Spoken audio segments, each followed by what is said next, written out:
Hey, what's up, guys? It is Dan from FightWave, and today I'm absolutely privileged to say that we have our first member ever in FightWave history of a UFC broadcast joining us today. If you're a fan of sports betting and how it's swept combat sports and every other sports across the world, you'll be privileged to know that today's guest is, in my opinion, one of the most exciting combat sports and just overall sports betting commentators in the entirety of the sports space. I am privileged to be joined by former Yahoo Sports member and current UFC broadcast member Minty Betts. Minty, how are we doing today? Thank you so much for your time.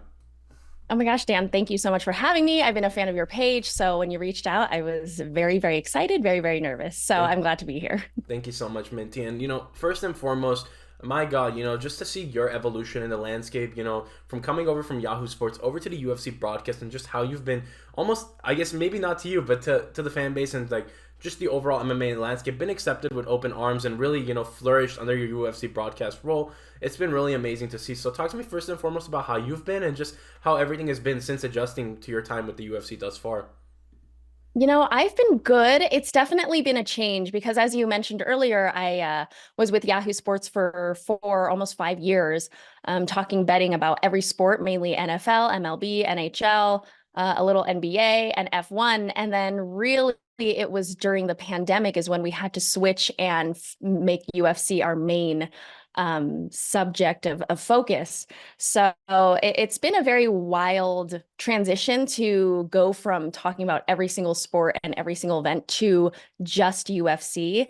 But it's been really, really nice. I've learned so much. I've met so many people, and I have to say, I absolutely love the UFC. I love that they believed in me and brought me on, and I love all the fans that have supported me as well. So yeah, it's been really good. No, yeah, definitely. And you talk about just like, your time with Yahoo Sports and overall your introduction into the sports betting space was not necessarily your traditional sports betting fan or just sports fan introduction. Talk to us a little bit just about your background and how you got into sports betting. I know you've addressed it on on your YouTube channel previously, but just for the fans who maybe don't know. Yeah, so I was born and raised in Las Vegas, and my dad is a total degenerate sports gambler. So I've always known about sports betting, and I really didn't get into it until I was 21, and I was living paycheck to paycheck. I was broke, and I didn't really want to get a full-time job, and I didn't want to have to resort to like making money in unconventional ways. So the most unconventional but legal way of making money would be sports betting. So I dabbled in a little bit of MLB gambling, and I was horrible. So that's when I really decided to immerse myself into sports betting. And again, I didn't even dabble in MMA betting until really the pandemic. I was a casual fan before that, but in terms of betting, I was like, UFC is very difficult because you're really just like investing your money on one person or one method of victory they have to rely on. And there's just so many variables. So at least with team sports and major league sports, I can at least count on the team as a whole to carry my bet. But yeah, UFC has been incredibly difficult, but very, very fun. It's a very unique betting market. No, yeah, absolutely. And we saw, with the UFC from its very, the conception of the Contender Series to, just the little, gambling segments from there to it segueing over to a full-blown segment on the actual UFC cards. How much it's essentially evolved. We look at the sports betting landscape now, probably compared to when you first started. It is night and day in comparison to how much it's grown, how lucrative it's become. We see multiple betting pages day to day just posting picks and everything of that caliber. Talk to me just about maybe your biggest, noticeable difference from when you maybe first started sports betting to now. Because I think for me, it would just have to be the ease of accessibility. Absolutely. The ease of accessibility and the fact that really all major sports media outlets and networks are embracing wagering. I mean, they're talking about it live on air on national TV. We're seeing a lot more sports betting analysts. We're seeing a lot more people talk betting and normalizing it. We're seeing, so many leagues partnering with making betting partnerships, and it's crazy. I personally believe it's incredible the variety of bets available now when it comes to combat sports. UFC is one of the fastest growing sports in all ways, including betting. So, without it, I wouldn't have a job. But especially those who are not familiar with the sport, to me, the best way to learn about it is and get involved is getting invested. And it doesn't mean like, throw all your savings into my picks or anything, but it's, getting involved with just a little $5 parlay here, a little underdog upset there. I mean, it's really fun to, if you at least don't know the storylines of the fighters, at least you have some action on the game. So it's very exciting. No, yeah, absolutely. And with that, I feel like when you talk about sports betting, we got to talk about just with that ease of access, more or less, just how much it's kind of impacted the overall sports landscape. Where it's almost brought also a sense of hostility. We see a lot of people, and I know Minty, you've kind of opened yourself up to attacks with the sports betting landscape, as is anybody who puts down any sort of money on any sort of combat sports or sporting event. Talk to me just about a little bit about maybe your analysis of just how it's maybe impacted the overall dichotomy of like fans who invest in fights or whatnot, maybe how that's impacted your thoughts on the overall betting scene, because we see fans, they come out, they put money on fights, and if it doesn't go their way, it opens up a whole list of insults and just a lot of unpleasantry that comes with that. So what's been your thoughts on just the good and the bad that comes with sports betting? Well, I think the bad is that it honestly, I can't say for sure, but I think it stirs up a lot of drama. Like it causes a lot of tension online. It causes a lot of drama, lots of fights between fight fans and fighters who, go head to head against each other. Although fighters obviously don't care about, what they're set at in terms of betting line. But I guess the good of it is that, as I alluded to earlier, people get more involved in UFC and fighting in general. And I know for a fact that prior to me getting more immersed into UFC, I really didn't enjoy watching fighting as much as I did when I had money on it. And to what you said earlier about me giving out my picks, opening up to like myself up to attacks when I'm wrong or when I say something wrong or when I do something wrong, it's been very what's a good word for it? I don't want to say emotional, but it's crazy how passionate MMA fans are. And so when you give out a pick and it loses, I'm just like, hey, you know what? I can't win them all. But everyone's like they take it very personal. So it's been a very interesting entrance into the MMA betting space because it is so different and is not at all as supportive as other major league sports, but it's okay because if you bet, it's part of the game. We win and lose, and we can't win them all. So you have to see some of the DMs that I get, Dan. They're pretty interesting. Nothing very hateful. I have very mild fans and very mild haters, but yeah, it's interesting. No, yeah, definitely. Just the overall MMA fan base. I've said it before. I'll say it again. It's probably the most passionate fan base, but with passion comes also a lot of negativity, and we see that with a lot of the sport. You're on the broadcast yourself. I'm sure in the broadcast room setting, you see a lot of the other people who of course you have to keep a professional outlook on the sport. But a lot of it is also kind of unfolding on the broadcast. And, one thing I love about the UFC, which you mentioned a little bit ago, is just how they've accepted you with open arms. And I really feel like the UFC has been a trailblazer in this space in terms of giving women prominent positions. When you look at just what they've been able to do in breaking down barriers in combat sports, with Laura Sanko being the first play-by-play, I think first color commentator ever in UFC history who was a woman, and then even just this past weekend, the first announcer in UFC history to be a female, Charlie Arnold, which was a phenomenal, just a delight to see her step up and rise to the occasion. What's been your thought on seeing so many prominent women like Laura Sanko, like Charlie Arnold, Megan O'Leary, Heidi Andrel, just to name a few, and just how the UFC has embraced bringing women into the combat sports setting and giving them these opportunities to flourish?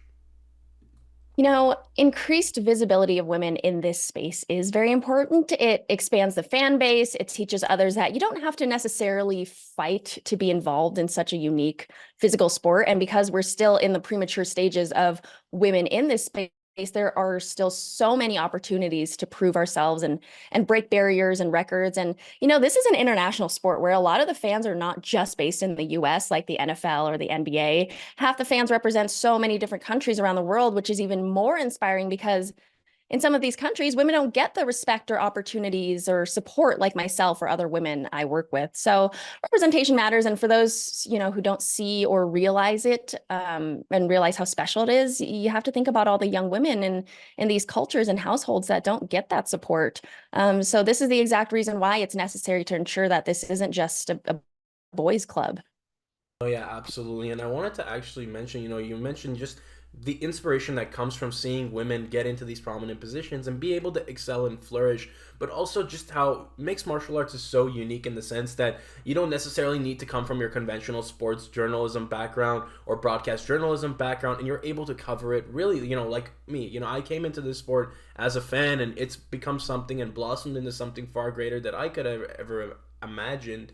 Talk to me a little bit just about your thoughts on how far the sport has come from a coverage standpoint, just from seeing the fan base really take into its own, a lot of people being motivated to start their own pages, start their own podcasts, everything of that sort, and just seeing how far it's grown in the time that you've been covering MMA thus far.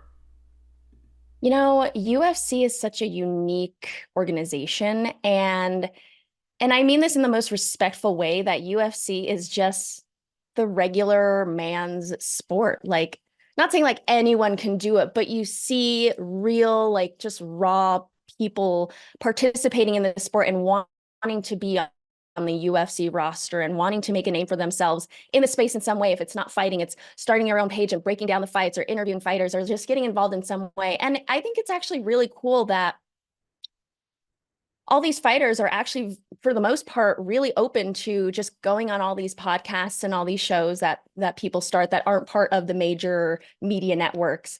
So I think it's honestly very respectful in a way how, although the UFC and I guess MMA space is very divided, it also comes together as a community when it comes to like sharing stories and breaking fights down in certain ways. But as for the broadcast perspective, I mean, it's come a long way.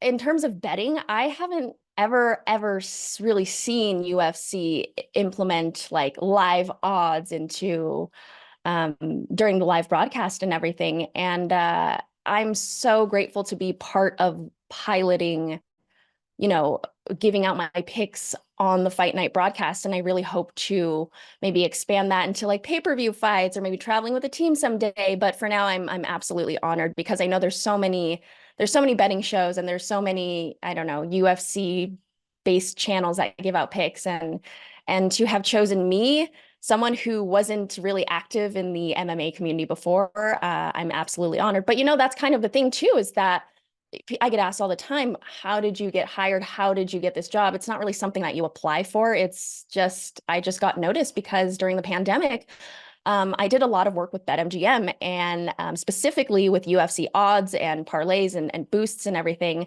And I think UFC kind of just noticed me from my days at Yahoo working on UFC picks with Yahoo. And yeah, they chose me to be the permanent guest on the line betting show. And then after that, kind of asked if I would like to launch live betting into the broadcast. And it was such a scary experience, but I'm really glad because you're right. UFC is such a trailblazer when it comes to breaking barriers and breaking records and doing things differently. Like, they're really marketing geniuses if you think about it. So yeah, I am honored to be part of this, and the growth has been exponential, and I can only see it growing faster and wider for an array of fans.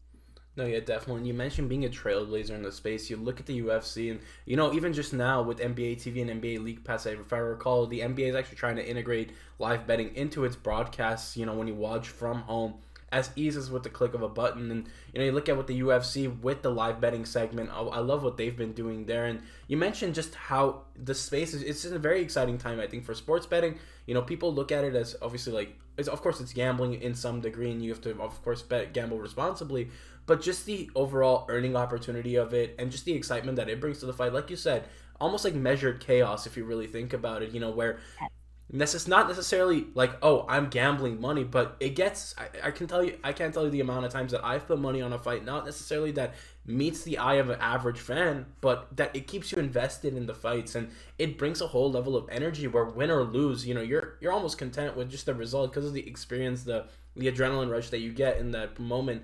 And Minty, I want to ask you just your personal thoughts on where you see the potential of this landscape, this opportunity with the UFC kind of dipping its toes into the sports betting world. What do you think what do you think is the limit, or the sky is the limit for the betting scene in combat sports and just sports in general? Where do you think the ceiling is with this? I think there's so many ways that betting and UFC can be integrated and grow, I mean, we're going to see more markets, more props, more live betting opportunities, a more accessible way to bet while you're at the fights or when you're watching it at home. I mean, there's going to be so many new opportunities, and hopefully there is a world where we can give out picks for every fight in a way without it taking up so much time of the broadcast. I don't know. I see a lot of growth in this. How? I don't know exactly, but I'm really glad to be part of it, and I hope they include me in it as well. No, yeah, absolutely. And, just more importantly, I think for you, what I've loved to see with you, Minty, is just also not necessarily just diving gambling, but also your honest approach to content creation. I know you also have your YouTube channel. You're on multiple different other segments and whatnot. And, you got Minty's Minis on YouTube, which I was watching, just yesterday, and I loved it. It was just really interesting to get like a 5 to 10 minute breakdown of combat sports or anything, and then just what's new and groovy with Minty Bets. But talk to me just a little bit about not necessarily just going all head in on gambling, but also on your own content creation, on your own personality, being able to grow as not necessarily just the gambling girl, but also just like an influencer, being able to increase your skill sets in the space and not just being on one side of the aisle. Yeah, absolutely. So when I started getting into this like sports betting space back in 2018, I want to say, 2018, 2019, I just wanted to keep it strictly bets. I just wanted to keep it strictly major league sports. And, ever since getting involved in the UFC, I've expanded my horizons. And although I want to stay within a betting tone with everything and a gambling tone with everything, I know sometimes I can't. And we've seen the betting world, I guess, the online betting world get a little oversaturated when everything was legalizing and everyone started overhiring with all these analysts and these content creators and stuff. And now we're seeing kind of a decline. I mean, again, I've always wanted to be known as Minty Bets, the girl that gives out picks and everything.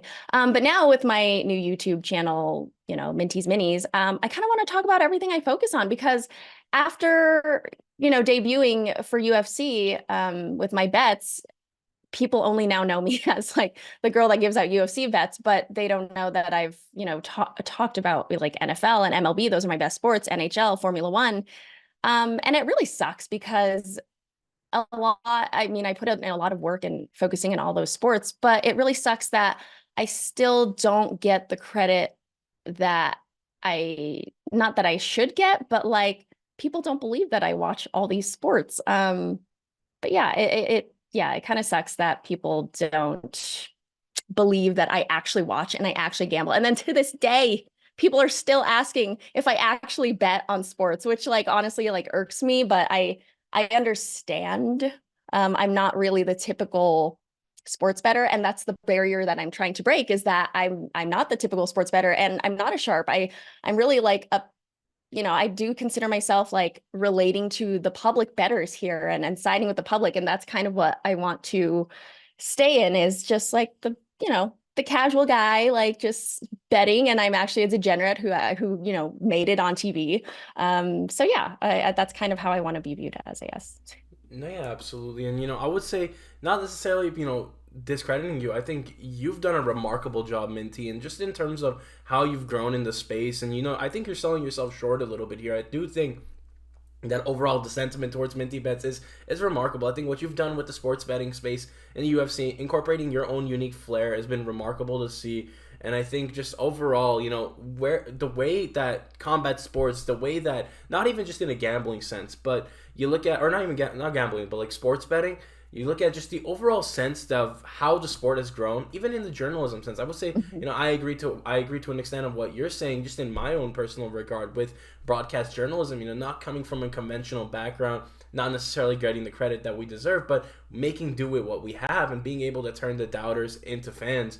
I really think that seeing what you've been able to do in the sports betting setting has been remarkable. And you mentioned, just from where you come from, where 21 years old, getting into sports betting at the very beginning and, being, if I'm a college student, just working, trying to make means, I can relate to that all too well right now. Just being just trying to be able to kind of get by, get around, and just being able to make money any means possible. I want to ask you just on one final note, and Minty, I want to thank you so much for your time, for the quick opportunity for the chat.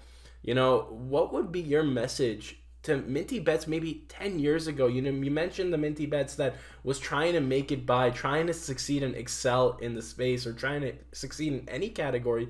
What would be your message to her or to any other young girl who's trying to really get into a space that's either male dominated or they believe they can excel? What would be your message to them and to your supporters at home? Just do it. Honestly, if you make a fool of yourself and you embarrass yourself online or somehow like, I don't know, say something stupid or go viral for it, people literally forget in a week or two. And there are like MMA fans typically don't, but people like will forget because in this space, whether it's the MMA space or just like sports media in general, there's so much going on and people are just not going to linger on you. So don't be afraid to try new things and just like do it. Always do your research, always double, triple check everything you're putting out there just in case, because screenshots are available. And and I- just I mean, that's all I can say is like don't be scared. I was such a shy, reserved like person growing up all throughout school. I had very little amount of friends. I was not social and I'm still not social. And I don't know. I never thought that I would be here working at UFC and giving out my picks on ESPN or ESPN Plus. Never in a million years, 10 years ago, because at that time was, working. Let me think, 10 years ago. I'm 30 now. I was 20 then. I was working at a flower shop. And, I thought that was going to be my career, is that I would just be a florist the rest of my life and just make pretty arrangements for like women and weddings and stuff. And man, times have changed. And just with like one little click, once like betting was legalized, I immediately like kind of started my own Twitter and was like, I'm going to follow different cappers and I'm going to just like take this seriously and just like actually make money from it. Never did I think that I would actually be an on camera, like betting personality, like doing this. So, the little things matter. Just do things, find your niche, stand out, don't be scared, and be consistent, because that's something I lack. And that's something you're really good with, Dan. I don't know how you go to school. And like, I don't know if you work or not, but I'm assuming maybe you do work and you have this, like, that is a lot to keep up with. And social media is not easy. It's not just about like typing whatever and posting it. There's a lot that goes into it. Timing is everything, content is everything. And it's just a lot of work. So I praise you for doing all Thank you. that, because Lord knows I couldn't like juggle like three full-time things at once. So yeah, don't be scared and just freaking do it. And if you get support from no one, that should just motivate you to push even harder, because that was kind of me when I was getting into, and I'm sorry, this is so long. And Go when I ahead. was getting into like betting on football and stuff, I worked with a bunch of guys at one of my old jobs at a restaurant, and I really wanted to join their fantasy football league and no one wanted me to join. And now, like a couple years later, after I got the job at Yahoo, I get messages from them and they're like, hey, do you want to join our fantasy football league? And I'm like, no way, man. Like, I don't want to do that anymore because you didn't believe in me before. So yeah, if no one believes in you, just screw them. Just do it yourself. And if you're the only one doing it and you don't really have help, just know that it's lonely at the top and no one's going to help you the whole way. So just do as much as you can for yourself. Absolutely. And Minty, I gotta say, first and foremost, thank you for the kind words, and continuing to be a trailblazer in the space has been something I've loved to see from you. And just what you've been continuing to be able to do in the combat sports realm, breaking down these barriers. It's not an easy sport to excel in, but Minty Bets has found a way to flourish and prosper in this sport. And Minty, I want to thank you so much for your time, for the kind words, and for the perspective. I always love to say these interviews are more or less me gaining perspective from people in our space who've gone out and done it. And I'm privileged to be able to speak to you guys and be able to pick your brain. So I want to thank you so much for that. Keep killing it on the UFC broadcast. You do a remarkable job on the broadcast when you come up. I can honestly say one of my favorite segments, as a degenerate to some degree myself, is the Minty Bets gambling segment on the UFC broadcast. So keep killing it. And to the fans at home watching, do be sure to check out Minty Bets on social media. If you're not following her on YouTube and watching Minty's minis, you're doing yourself an honest disservice. Go check her out on YouTube. It's been me, Dan, from FightWave. Hopefully you guys have enjoyed. Do be sure to like, comment, subscribe, and have a great day, guys.